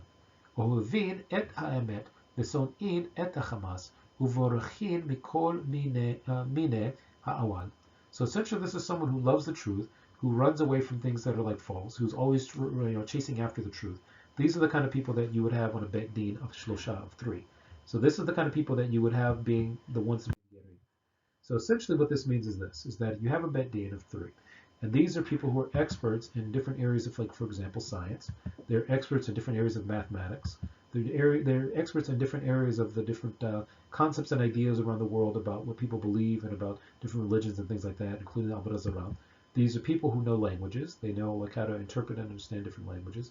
These are also people who have a good understanding of the geography and social concepts of the world. These are also people who essentially have the ability to judge because of the fact that they know psychology. So these are people who you would expect to be able to stand before someone who wants to join Am Yisrael and be able to deal with all the different challenges that these people may bring to the table, to understand how to investigate them, and also how to understand who is someone who's coming for the right reasons, and to maybe even teach them the right reasons if they're coming with the wrong reasons, if it's necessary to go that route. This would also include people, for example, who are leaders amongst Am Yisrael, who would know that if this person, like let's say, is in a situation that's very difficult, like let's say that someone lives at home with their parents, and they decide they want to become a Jew, well, that's going to be very difficult if they have to go back to their parents, and their parents are, like, let's say, doing Avodah Zarah at home, being idolatry at home. Well, that person would need a lot of help. So this would be a Beith Din that would understand how to help those kind of people, and maybe even what families to put them around that are Jewish to, like, maybe give them a new place to live. So this is what the expectation would be of a Beith Din. So another thing to consider is in the same area of the Mishnah Torah, the Rambam says this: Beith Din shel shlosha shehaya achad mehem ger, hare ze pasul. So that's in the yellow. That means that if one of the persons on the Beith Din was a ger, the Beith Din itself is pasul. Ad shetiye imo Yisrael. That's what's in the green. So essentially what that means is that when you have someone who's a ger, or like you have Geirim, who, when their children, for example, are produced from the marriage of someone who's Jewish, essentially once that happens, their children are considered to be fully able to do these things in terms of bit mishpat, of being able to be on a Beith Din, being able to be leaders amongst Am Yisrael. So this is the thing that has to be considered here. So then the next part we're getting into is, must Jews proselytize? Can Jews proselytize? And if so, how? So when we're talking about seeking out, Geirim, is it true, for example, and I've already answered it here, that it's a requirement for Jews to seek out Geirim? Is that a requirement? Well, the truth of the matter is it's not at all. It's not a requirement. It's something that can be done, but it's not a mitzvah to actually do it. It's not a requirement that must be done. Like, if, for example, you wake up in the morning as a Jewish man, you put on tefillin, that's a requirement. You put on tzitzit, that's a requirement. If it's a woman, she goes to the mikveh after being in nidah, that's a requirement. Making Geirim is not a requirement. So then the next question is it forbidden to seek out Geirim? Well, the answer is the same. It's not forbidden to seek out Geirim. If a particular community needs a Geirim or wants to have Geirim in their community, they can do that. There's nothing wrong with that. Again, the process has to be according to halakha. And if the process is done correctly, and if they're following Torah correctly, then that's perfectly fine. Because again, we're talking about Geirim to Torath Mosheh. We're not talking about people who are converting to a particular concept like we mentioned earlier. We're talking about someone who wants to be a Ger amongst Am Yisrael, who accepts the Torah as Hashem gave it at Mount Sinai, at Har Sinai. And this is someone who wants to live amongst Am Yisrael, live amongst Jews. So then this brings us to, well, what about the situations in the various Midrashim where it talks about the various avot, meaning Avraham, Yitzhak, Yaakov, and also his 12 sons, bring in Geirim. What about this situation? Didn't they bring in Geirim? Well, what we did with Avraham, if we look in the Moreh Nevuchim, what the Rambam explains in Perek, it's basically Samech Gimel, is that you had a situation where Avraham needed to bring in Geirim because of the fact that he was going to Eretz Israel, and that the revelation that he received from the Creator, from Hashem, wasn't something that he had to go spread amongst all the nations. Essentially, what he essentially did was he taught people about the reality of Hashem, but he didn't make everybody Geirim. And we know that when he left Haran, for example, he only went with about 300 guys or 300 people, for example. So that was the number he went with, and he was doing that because it wouldn't make sense for him to go with him and his wife and his nephew to all by themselves to go to the land of Israel, to go to the land of Canaan, and try to convince people to and basically to go into this land full of Avodah Zarah and not have people with him, because we know that he had a lot of conflicts that he had to deal with when he got there. So essentially, the Rambam explains in the Moreh Nevuchim in this section that the concept of him doing Brit Milah and having this community was something that was like a requirement for him, but it wasn't something that he had to go witness to the rest of the nations about, and that was essential for him in his household. And that's the important issue, that he was bringing Geirim to increase his household, specifically for a very specific reason. If we go to essentially the Moreh Nevuchim again, going a little bit more detail on this, so it says, well, אותך מה שנאמר על עדות האבות, שנזכר שהאל דיבר אלוהים ונגלה עליהם. כי אין אתה מוצא אופן זה של נבואה כדי שהם יזמנו את בני אדם, או ידרכו את זולתם, באופן שיאמר אברהם, או יצחק או יעקב, או מי שקדם להם. לאנשים אמר לי האל עשו כך, או לא תעשו, או שלחני אלוהים. זה לא היה מעולם, אלא בבניה האלוהית, הייתה אלוהים על האבות, במה שנוגע עליהם בלבד, ולא זולת זה. כוונתי במה שנוגע לשלמותם, ולהדרכים מה שיעשו, ולבשרם מה יארע בעתיד לצאצאיהם, ולא זולת זה. הם היו מזמנים את בני אדם על סמך ההבן והלימוד, כפי שברור לדעתנו מדבריו, את הנפש אשר עשו בחרם. So the Rambam explains here that essentially they weren't going out to the world saying, hey, this is what Hashem told me to go tell you A, B, C, and D for the most part. Essentially, they were saying that this is what is going to be the future of my descendants, of my household, when these things happen. And that's the kind of thing when they were making, for example, Avraham made the souls in Haran, that essentially, he was basically expressing what was going to happen to those who were part of his household. But he wasn't, for example, a part of a program to try to convince the whole world to become like him and to join him. And we even further, see this when we look further into this. And this is again, I forgot to go through and make the animations come up during the time this is on.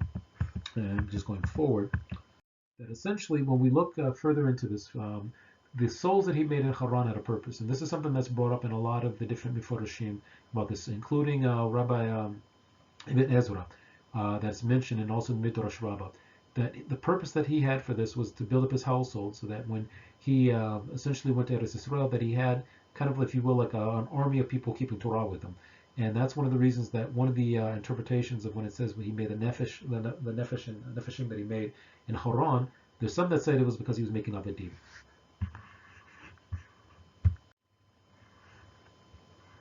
So essentially, again, we're getting into this point that if you look at various sources amongst the text of the Pirushim and also the Midrashim, they essentially make it very clear that Avraham had a very specific purpose behind what he was doing. So then, essentially this is repeated also by the Malbim, that, and essentially also by Onkelos, that essentially what you have a situation where Avraham was making Geirim of the men, and for example, Sarah was making them of the women. But this was to increase their household for when they went to Canaan, so that they would be able to deal with the situation in Canaan and not just be, for example, 3 people, Avraham, his wife, and his nephew, trying to establish the Torah all by themselves in a place where they're like at the disadvantage, for example. And this allowed him to be able to go to Canaan with a well-established society that he was going to be building. So then this also brings us to a question. If Abraham was under the impression that he had to convert the world to what some people would say like to Judaism, for example, which at his time, he wasn't like practicing, for example, anything beyond the Sheva Mitzvot of Noach, which the Rambam explained earlier, as well as he had Brit Milah, meaning that Avraham Avinu was following the seven mitzvot, and he had Brit Milah, and that was the Torah that he had at the time. So that was the the understanding he had, and that's all the practice he had. But one of the things we look at that's interesting with Torah, he went to 2 locations where we're never told that he like made souls there, and that's after he left Haran. We don't see anything in the text that tells us he was making souls. And in one of those locations in Mitzrayim, for example, we're told specifically that he went there and essentially was hiding the fact that his wife was, his wife was his wife. He was telling like, oh, this is just my sister, but he wasn't saying his wife. And one of the things that's interesting, when he went to Gerar, he specifically makes this interesting statement. So when he's basically found out that his Sarah is essentially his wife and not just his sister, when he's asked about this, it says here, Yomer, and this is in the yellow, again going right to left at the very top. Yomar Avraham el Sarah ishto, achotihi, v'yishlach Avimelech melech Gerar, v'yikach et Sarah. So essentially, this is the story when Avimelech, for example, sent people to bring in Sarah because he saw her and thought she was beautiful. And it says, "Vayovo Elohim et alav Avimelech b'chalom haylaylo, vayomer lo, hinecho met al Yaisha asher lakachta v'hi ba'ulat Baal." So essentially, this is when Hashem came to Avimelech in a dream and was telling him that you're going to die because of this woman you took who as a husband. So Avimelech says, "Avimelech lo korav alav, vayomer Adonai hagoy jam tzadik v'hatarok." So essentially, this is what Avimelech saying, like, look, I didn't know what was going on here. I'm going to die because it was something I didn't know. And later on, if we skip a little bit further down to the next yellow section, it says, "Vayikro Avimelech la'Avram." So this is after the whole thing of Avimelech talking to Hashem and saying, I didn't know this is somebody's wife, and Hashem saying that, okay, I know you didn't know. Nothing's going to happen to you as long as you send her back to her husband. So Avimelech calls in Avram. He says, "Vayikro Avimelech la'Avram. Vayomer lo, ma asita lanu u'ma achati loch. Ki heveta alay va'al mamlachti chata'a agadola." So essentially saying, Avram, what is it we've done to you that you've caused us to do this like major transgression? What is it? Why did you have us do this huge mistake? And he says, Ma'asim asher lo ya'asu asiti imadti. Vayomer Avimelech el Avraham ma ra'ita ki asiti ada davar hazeh. So essentially, he's saying, Abraham, what did you do? Why did you do this to us? What is this you're telling us? This is your sister. This is your wife. So essentially, Abraham's response is, "Vayomar Avraham, ki amarti rak en yirat Elohim b'makom hazeh, v'haraguni al davar ishti." So essentially, Abraham says, I didn't think that the fear of Hashem was in this place, and essentially, I thought you were going to kill me because of my wife. And he goes on to say, "V'gam amna Achuti bat avi hi, ach lo bat imi, v'tehi li laisha." So he essentially says, I wasn't really lying that she was my sister, because in a sense she was, because we're related through my father, but just that's the rule of the time was that he could marry someone who was in that relation, but she's not through his mother. Essentially, so he was marrying someone who's like a descendant of his father, but not through his mother. And he says, "Wahika asher hita'u oti Elohim mebet avi." ואומר לה, זה חסדך אשר תעשי אימרתי. אל כל המקום אשר נבוא שמה, יברי לי האחי הוא. So essentially, he was just saying, kind of told her, hey, let's kind of keep the information as much as possible to ourselves about what the relationship is. Essentially, that was his response. Now, what's interesting here is if Avraham understood that he had to go out and convert people to the Torah of his time, why didn't he do that here? Why didn't he immediately say, okay, well, these people don't know Hashem, they don't have the fear of Hashem, I'm just going to walk out there and start converting them to the Torah. But he didn't do that. He immediately went and tried to kind of hide the fact that his wife was, his wife, and essentially he didn't go and try to make them into the Geirim of his time. But that's something he did in Haran. So going a little bit further, one of the things we have, the explanation of this from the top part from Samforno, it says here, Rak in yirat Elohim b'makom hazeh. His explanation of that is, En mora malchut, כי אמנם צרני פלישתים לא היו מלכים גמורים נוראים בעם, כמו שהורה גליות. אמרה, הלא אנוכי הפלישתים, ואתם עבדים לשאול. So again, this is basically saying that he understood that these people did not have a fear of Hashem because of the type of people they were. And going on to the next part from the Ramban, what he explains, v'gam omnam achoti bat avi, ואולי מפני שאמר אבימלך מה ראית כי עשית את הדבר הזה, לומר מה ראית בי חטא או רשע שפך הדת ועשית כן, כי אני לא ניסיתי לקחת נשים מבעליהן. So essentially this is him saying that the Ramban explains that Avimelech is like saying I wasn't taking like women from their like husbands, we weren't doing anything like that here. And in the green, he explains further, Az ana Avraham, ani lo yadati etchem, ach chashavti, ulai en yirat Elohim b'makom hazeh, ki rov makomot ha'olam, en bahem yirat Elohim, ולכן מעת צאתי מארצי והלכתי בעמים כאיש טועה, ולא ידעתי אל איזה מקום נבוא. התניתי עמה לאמור כן בכל מקום, כי הדבר אמת, וחשבתי לי בו הצלת נפש, ולא חלותי בדבר בבואי בארצכם, כי לא ראיתי בכל עוון אשר חטא. So essentially we have a very clear statement here that Avraham wasn't going here thinking that he was going to go convert some people. He was like saying that most of the world that he's like used to when he left is essentially like saying that he's the one who's wrong and they're all the ones who are right. And further than this, he said that this place that he didn't know who they were, he didn't know anything about them, and essentially he saw that there wasn't like the fear. He felt that there wasn't the fear of Hashem there. So you don't notice any part where he's saying that he was there to convert people to anything, to bring them into the same brit, the same covenant that he had with Hashem at the time. So going a little bit further into this, one of the things that happens is when people sometimes bring these issues up of the avot going out and converting people, they get one opinion here, they get one opinion there. And if you look hard enough, you'll find someone who says, that there's like a situation where they were trying to make the whole world into their type of Geirim. But again, this is dealing with the avot. During the avot's time, what they had essentially was the Sheva mitzvot, along with Brit Milah, and then from those further generations, there was like one or two mitzvot that were added to it for their. So going further into this story, with this situation, we know that Yaakov did bring in people, but again, it's mentioned that it was for his household. So in Bereshit Rabbah, it describes a situation where it says in the blue, Devar acher v'yeshev Yaakov v'go, Avraham Giyurim, hada hu dichtiv Bereshit Yud-Bet, v'yikach Avraham et Sarah ishto, Amar Ribi Elazar, b'shem Ribi Yossi ben Zimro, im מתכנסים כל באי העולם לברות אפילו יתוש אחד אינה יכולים ואת אומר בראשית י"ב ואת הנפש אשר עשו בחרון אלו הגרים שגייר אותם אברהם ולמה אמר עשו ולא אמר גיירו למדת לך שכל מי שהוא מקרב את הגר כאילו בראו תאמר, אברהם היה מגייר, ושרה לא הייתה מגיורת. תלמוד לומר, ואת הנפש אשר עשו בחרון, אשר עשו אין כתיב כאן, אלא אשר עשו. אמר רבי חוניה, אברהם היה מגייר את אנשים, ושרה מגיירת את אנשים, ומה תלמוד לומר אשר עשו.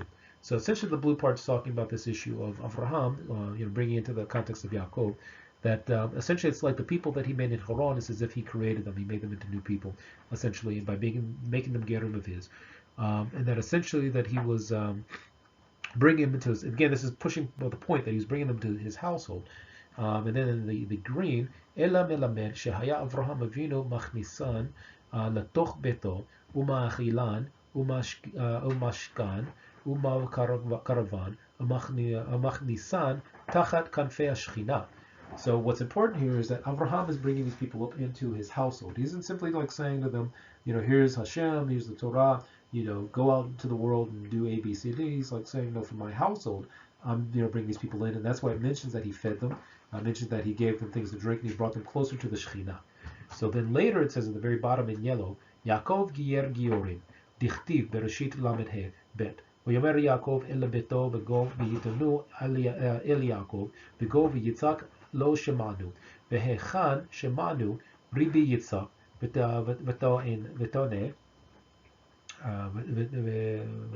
ותענה לה בשום רבי הושעיה רבה בשם רבי יהודה בר סיבון כאן כתיב וישב יעקב בארץ מגורי אביו Ma megore aviv.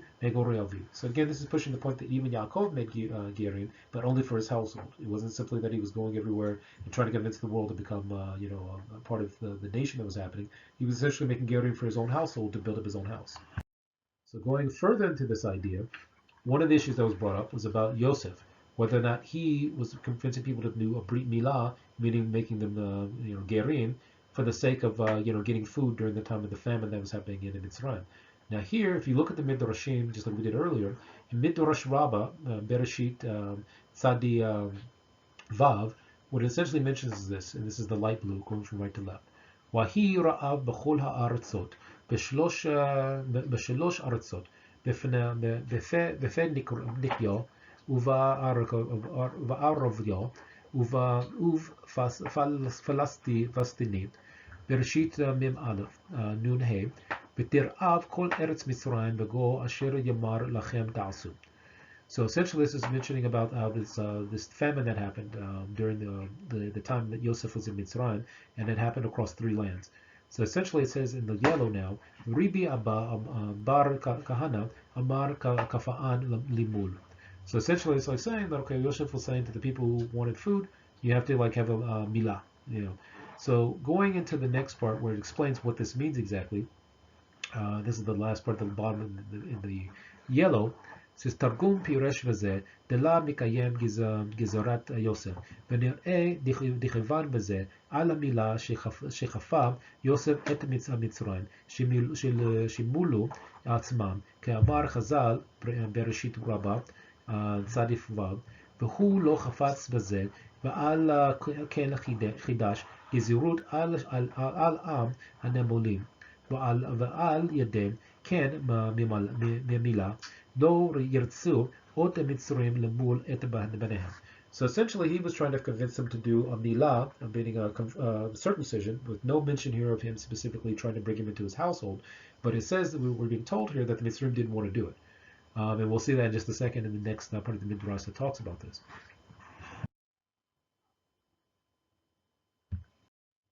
So this brings us to a Q&A. So, taking everything we just learned from this entire video, let's look at a few questions here. Is it wrong to offer the Noahide laws to those interested in conversion? The basic answer to this is no. It's not wrong to offer the Noahide laws. The issue where I would say that it is useful is when you're dealing with, for example, what we learned earlier. The halakha tells us that the Beith Din, meaning a qualified Beith Din who have respectable decisions in Torah, or during the process of checking the person who wants to become a ger, it is customary during that period to test them, like as it said, by basically essentially testing them to see where their resolve is by saying, hey, you know that us Jews, we have these mitzvot, you have the 7 mitzvot of Noach, that's the incumbent thing upon you. Have you ever considered that? And if the person comes back and says, yes, I've considered that, that's not good enough, blah, blah, blah, you can go further from that. But again, the important thing is the Rambam never explains how to test them. It's open to the Beith Din who's doing the checking, because the Beith Din are mumchim, meaning that they're experts. If they're not experts, if they're hediot, then they may not check anything. They may just simply say, okay, you want to be a Jew? Come on in. No problem. So it's not wrong to offer them the Shavas, because the other thing too is you're not offering them the Shavas of Noach. That's something that they're required to do anyway, even if they're not Jews to begin with. So you're not offering something that's already on the table from the beginning of time, if you will, the beginning of creation. So essentially, no, there's nothing wrong with offering the Noahide laws. The only point where I would say maybe it's a problem is if you've already gone through and, let's say, done a Brit Milah. If they've already done the Brit Milah and you're just going to dunk them, it's a little late to start talking about, Noahide laws. So that's where I would say the problem comes up. Okay, so just to finish off this idea, essentially, no, it's not wrong to explain to someone that there are these Shiva Mitzvot that are out there, especially if a person, if a Beith Din, If someone on a Beith Din who's approached by someone who wants to become a Jew sees that the person doesn't fully understand what that means, or sees that the person really is not going to be a person who's going to keep the mitzvot that will be required of them if they did become Jewish, that might be the right place to be able to say, okay, there are these Sheva mitzvot noach that are out there. You don't have to be a Jew because being a Jew means these things. And again, the process, as it's accepted in my community is the Yemenite community, and we hold by the Rambam very closely, is that the potential person who wants to become a Giyyur is given 3 opportunities to turn themselves away. Essentially, they have to be provided enough information to be able to say, I made the choice of my own. So then the next thing is, how does someone today go about becoming a Giyyur Tzedek according to Torath Mosheh? So the way that you would have to do that today is predominantly you would have to go by an Orthodox synagogue, an Orthodox Beit Knesset, and talk to the rabbi there and see if there's a rabbi who is either able to guide you through the process directly or is actually on a Beith Din, which essentially could be like the same thing. A rabbi who can't be on the Beith Din but simply can guide you to understanding and get you to the point to go to a Beith Din is just as worthy, but essentially it would have to be Orthodox for the reasons we stated earlier, that it has to be someone who keeps Torah. And if you have a situation where you have a movement that, for example, doesn't keep Torah, that's not the way to go. Because again, if you're really wanting to become a Ger, meaning to be amongst the people of Israel and keep the Torah as Hashem gave it, then there's only one way to do that. And the only people who are doing it that way are people who are Orthodox, or even if, like, for example, outside of the Orthodox, people in Sephardic communities, for example. Even though the term Orthodox doesn't always apply to Sephardic, but generally speaking, that's the path we want to go. And then the last thing is, okay, well, why are non-Orthodox conversions, why are they not acceptable? So this goes back to something I mentioned in a previous video that deals with the source of Judaism-style movements, as I mentioned it. Okay, so again, the point is that at Mount Sinai, at Har Sinai, the Torah was given. Hashem gave the mitzvot in a written and oral form to Moshe Rabbeinu. So that means that for every mitzvah, there was an explanation of how to do it. And everybody knew the truth at that point because everyone experienced it and everyone walked away when the first kingdom was established in the land of Israel and formed a kingdom based on Torah. Now, one of the things that happened that broke that up was that there was an exile. And during that exile, you had different Jewish communities who had either left right before the exile happened because they knew it was coming, which makes up Jews from Yemen. And of course, there were other people, Jews who came later on into that area, but also Jews in the Mizrach, meaning Syria, Iraq, and also different parts of Yemen. So that was the first exile. But then there was a second exile, and that exile led to Jews either being exiled to North Africa or Southern Europe, as well as those exiles eventually going further into Northern Europe. And that's where you get Ashkenazi Jews, you get Sephardic Jews of today, you get Mizrahi Jews and Arabian Jews. Now, this is the source of Jews who we know and have a connection between each other, meaning that the same Torah scrolls found amongst them, the same halachas found between them, the texts of the Talmud are all found amongst all these Jews. But then you also have groups of Jews where it's very unclear what their origins are, whether it be Jews in Ethiopia or lost tribes. So it's not very clear when they were broken off, and they lost a lot in the process of being broken off. And that's what I mean by this little demarcation of unclear origins based on exile alone. Now, the next group you have are breakaway movements, the ones who were trying to get away from keeping Torath Mosheh. And that means that those are the two main movements that came out of the Ashkenazi Jewish experience in Europe, being the Reform movement first, which is about 200 years old, and then the Conservative movement. Now, breaking this down a little bit further, what you have is that after those movements broke off, you have further breakaways from those movements. You have out of the Ashkenazi Jewish community, Orthodox and Haredi Jews are the only groups that you could say that were keeping Torath Mosheh as it was given in Har Sinai. Even though they may have certain customs that people sometimes try to identify as being different, they essentially are not that different from Jews from the Middle East and Africa and things like that in Asia. But essentially from there, you also had the Reform movement that originally was the original break-off movement, who later gave rise to things like the Reconstructionist movement, the Humanist movement, and those movements would not be acceptable as being the ones to be a part of a Beith Din, because as we mentioned before, if they don't have the Chokmah that's respected amongst those Jews who keep Torath Mosheh, if they don't themselves keep Torath Mosheh, and if they, for example, are not proven to have the scenario that the Rambam pointed out earlier, based on Torath Mosheh, then they can't be acceptable as a Beith Din. Now, the thing is that even though these movements do produce their own, like converts, for example, one of the things, if you look at it, many times you're not looking at someone who's really trying to follow Torath Mosheh. They may be following some version of religion, or their concept of religion of Judaism, but they're not really there to follow Torath Mosheh, because otherwise they wouldn't go through those movements to do that kind of thing.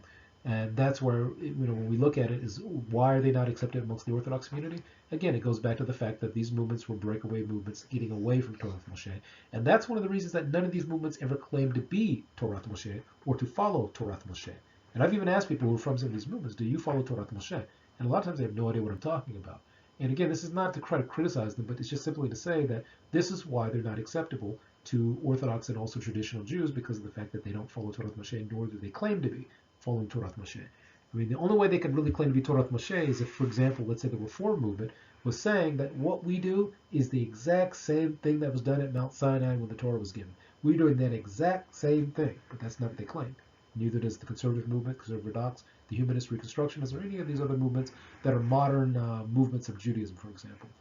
So that's the important thing, and that's why it's not accepted. It's not a personal thing. It's just simply, if they don't follow the Torah, then why would their situation be acceptable if they don't, keep the Torah as given at Mount Sinai? So that's the reason why you have it there. So another question that may pop up in this area of the Q&A is, how long must it take, can it take, or should it take, according to Halacha, to become a Ger Tzedek? That would be like saying, how long would it take to supposedly convert to Torath Mosheh, or, if you will, convert to Judaism? Now, here's the thing about this. In the Halacha, there's no time frame that's given of how long it would take.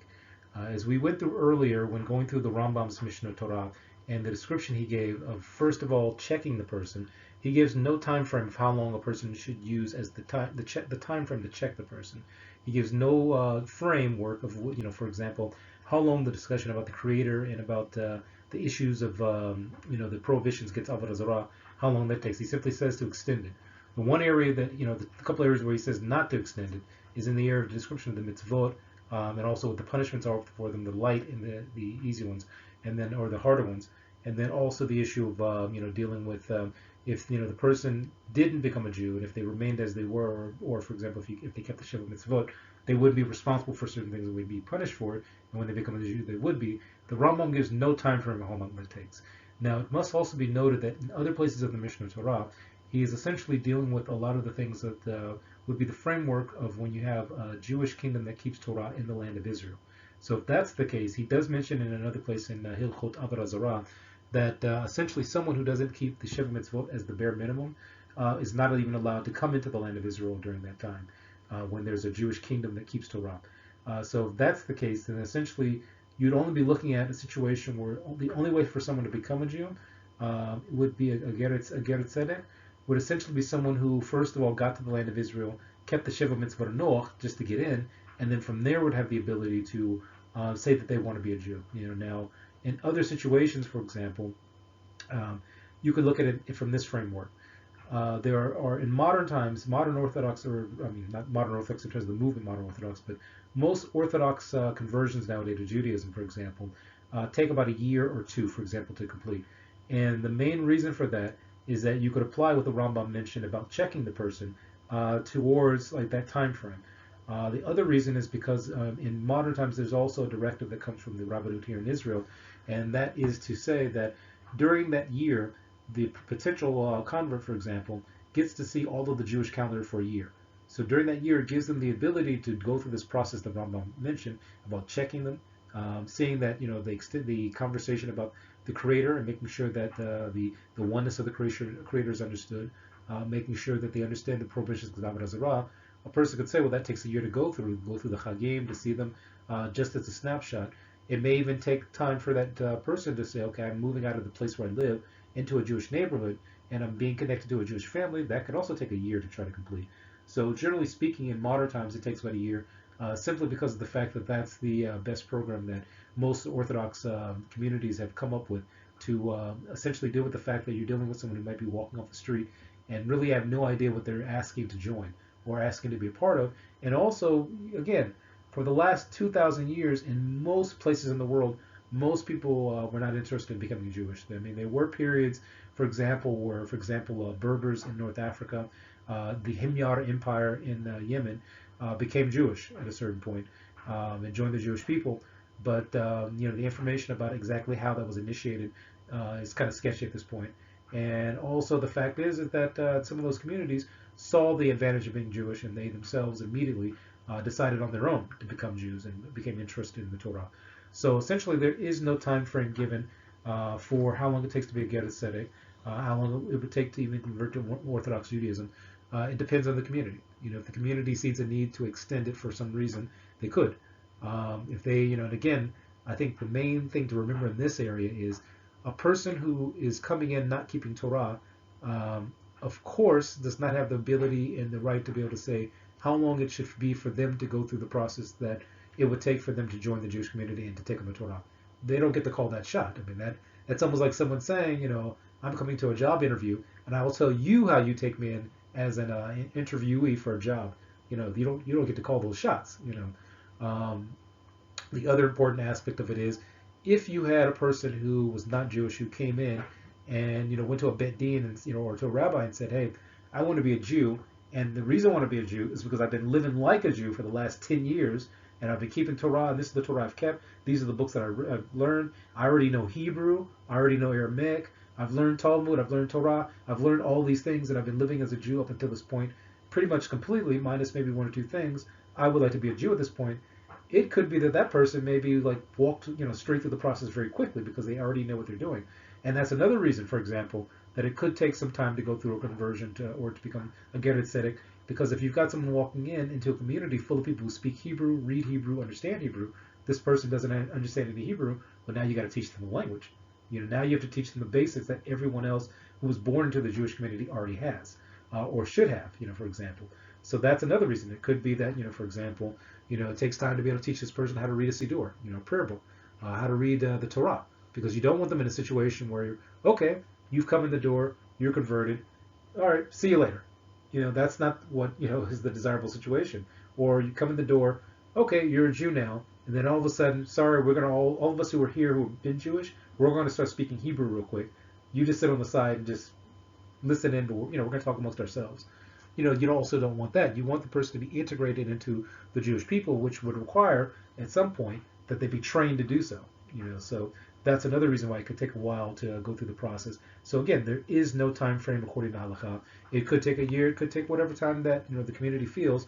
And again, this is in a situation where the person is not being strung along. For example, if the person is just being strung along and being made to pay a lot of money, to go through this whole process, then that does seem a little shady. But the thing with conversions, especially in the West, I would say is like buyer beware.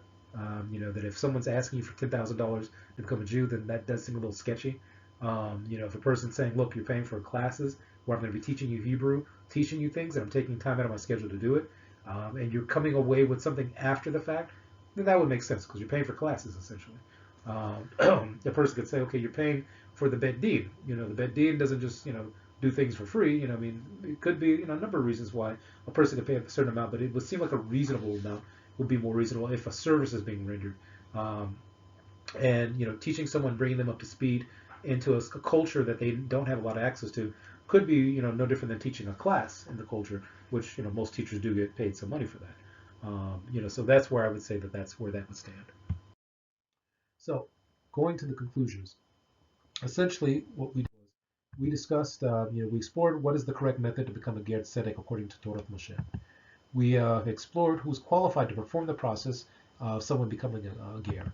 And we've explored the necessary steps for those interested in joining the people of Israel, embracing the Torah. And we've also explored these ideas that some people have that, for example, this, that it's a requirement for Jews to go out and convert people and to convince people to convert. It's not a requirement. It's something that can be done, but it's not a requirement to do it. One thing that Jews can do, and this is an important thing to mention, is that when the Tanakh mentions that the Jews will be a light to the nations, what it's talking about, if you look at the actual wording, is that once the people of Israel keep the Torah correctly in the land of Israel, and once that is established here in the land of Israel correctly, then we'll be a light to the nations as a result of us doing the Torah. So that's what's important to note here. And anybody who wants to join Am Yisrael, hey, welcome. But again, there's a halakhic process that has been established at Mount Sinai for how that was supposed to happen. And it's important to note that there are situations where different Chachamim have said that one of the problems with Geirim is that once you bring them in, you can't reverse it. Even if you take a piece of paper and say, okay, you're not a Jew anymore, they can still walk around and say that they are because they went through the process and they know what they know. So one of the things that the Chachamim at one point were saying was that this situation of Geirim were a problem because of the fact that they weren't brought in correctly. And that's something that was mentioned earlier during the time of Beit David and Beit Shlomo, that there were people who were brought in But Shlomo HaMelech, for example, his wives, were brought in and made Geirim, but it wasn't done properly, and because it wasn't done through a Beith Din, they started going back and doing Avodah Zarah, meaning idolatry. And that's one of the reasons it's considered that because they did it, even though Shlomo himself did not do it, Shlomo HaMelech, because they did it, it's written as if he did it himself, because he didn't stop them. So that's the important thing to mention. I think we've covered all the bases in this video, and it's about an hour, like I thought. Again, I want to apologize for any kind of breaks. It's not always easy to sit down and try to make a long video, explain things. So that's what happens there. So thank you for listening. Take care. Bye.